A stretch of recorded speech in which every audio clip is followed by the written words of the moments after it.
अपने बच्चों को लेकर कैसा बर्ताव करता है बच्चन परिवार, इसके बारे में व्हाट द हेल नव्या के शो में सबसे बड़ी जानकारी हासिल हुई। जी हाँ, व्हाट द हेल नव्या की होस्ट नव्या नवेली नंदा, जो कि सोशल मीडिया पर अपने टॉक शो के लिए काफ़ी ज़्यादा चर्चाओं में रहती हैं।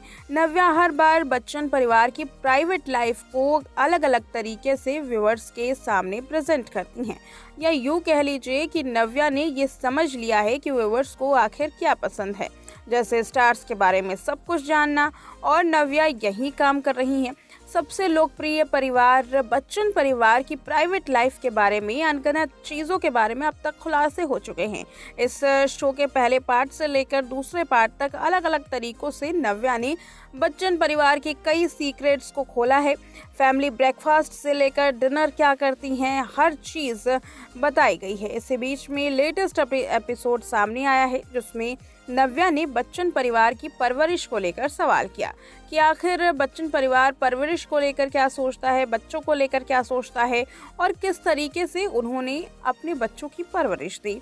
इन तमाम मुद्दों पर बात करते हुए जया बच्चन ने भी काफ़ी कुछ कहा अभिषेक बच्चन और श्वेता बच्चन की परवरिश को लेकर। व्हाट द हेल नव्या के इस एपिसोड में अमिताभ बच्चन की पत्नी जया बच्चन और उनकी बेटी श्वेता नजर आई, जहां एपिसोड की शुरुआत में श्वेता बच्चन की मां जया ने बताया कि हम अपने बच्चों के लिए काफ़ी ज़्यादा प्रोटेक्टिव थे, यानी कि अभिषेक और श्वेता बच्चन के लिए। जया कहती हैं कि जब अभिषेक और श्वेता छोटे थे तो उनको लेकर काफ़ी प्रोटेक्टिव थे, और आज भी वो उसी तरीके से प्रोटेक्टिव रहती हैं।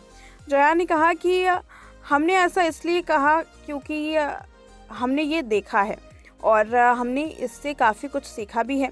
श्वेता की तरफ इशारा करते हुए जया ने कहा कि हमने तुम्हें जिस तरीके से पाला वो अलग अंदाज था, लेकिन अब तुम अपने बच्चों को अलग तरीके से बड़ा करोगी। इसमें श्वेता ने भी हामी भरी, और श्वेता ने अपनी परवरिश के बारे में भी लोगों को बताया। श्वेता कहती हैं कि उनका मानना है कि जो लोग दूसरों के अनुभव से नहीं सीखते हैं, वो अपने अनुभव से ज़्यादा बेहतरीन तरीक़ों से सीखते हैं। इसलिए कई बार बच्चों को ज़रूरत होती है माता पिता की छूट की, ताकि बच्चे गलतियां कर सके और अपनी गलती से वो समझ सके। श्वेता का कहना है कि बच्चे अगर अपनी गलतियों से समझते हैं तो वो ज़्यादा आसानी से और लंबे वक्त तक के लिए समझ जाते हैं, यानी कि किसी भी गलती को करने के लिए बच्चों को छूट दी जानी चाहिए। नव्या की तरफ इशारा करते हुए श्वेता ने ये तमाम बातें कही। इससे बच्चन परिवार की परवरिश को लेकर एक बात तो साफ हो गया कि केवल ऐश्वर्या ही आराध्या के लिए ओवर प्रोटेक्टिव बर्ताव नहीं करती हैं, बल्कि बच्चन परिवार में ऐसा हर कोई करता है। अक्सर देखा गया है कि कई बार एयरपोर्ट पर तो कई बार कहीं इवेंट में आराध्या को साथ साथ उनके हाथ में हाथ डाले ऐश्वर्या नजर आती हैं। ऐश्वर्या एक माँ होने के नाते अपनी बेटी को प्रोटेक्ट करती हुई दिखाई देती हैं। उन्हें गोद में उठाने से लेकर उनका हाथ पकड़ने तक वो सब कुछ करती हुई नजर आती हैं, ताकि उनकी बेटी प्रोटेक्ट रहे। इस बात को लेकर कई बार ऐश्वर्या की ट्रोलिंग भी की जा चुकी है। कई बार ऐश्वर्या को ओवर प्रोटेक्टिव मदर का टैग भी मिल चुका है।